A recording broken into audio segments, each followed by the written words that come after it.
विघ्नहर्ता गणपती बाप्पा, बुद्धीचे देवता गणपती बाप्पा है ना.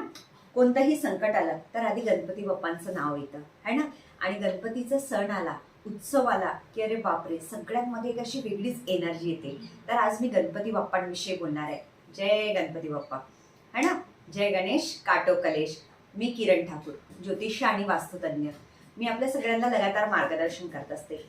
दर महिन्याला चतुर्थी येतं, संकष्टी येतं, मग आपल्यावरती पण संकट भरपूर येतात ना. आपण विचार करतो की काय कसं होणार, काय होणार, हे काम होत नाही, मुलाच्या शिक्षणामध्ये होत नाही, मुलांमध्ये बुद्धिमत्ता आपण म्हणतो ना खूप वेळा की अभ्यासच करत नाही, मुलगा ऐकत नाही, घरामध्ये कोणतेही कार्य करायला गेली तर शुभ कार्य होत नाही. काय करायला पाहिजे घरच्या स्त्रीनी या जेंट्सनी?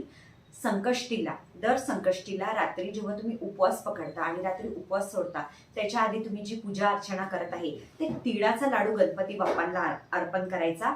आणि जेव्हा चंद्र निघतो, चंद्र उदय होतो, त्या टाइमला दुधाने अर्घ द्यायचं. ओम सोमाय नमः मंत्र तुम्ही म्हणू शकता. ओम अंगारकाय नमः हा मंत्र तुम्ही 11-21 वेळा म्हणू शकता.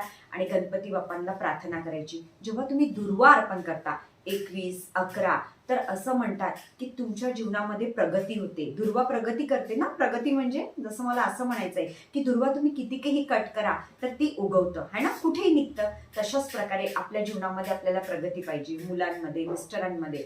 तर तुम्ही हा उपाय दर संकष्टीला करा आणि बघा, करून बघा. गणपती बाप्पा खूप साधे आहेत, खूप लवकर पावन होतात, म्हणून त्यांना बाप्पा म्हटलं गेलेलं आहे है ना. संकटामध्ये पण काही लागलं तर निघतं ना, अरे बापरे. तशाच प्रकारे गणपती बाप्पा आहेत.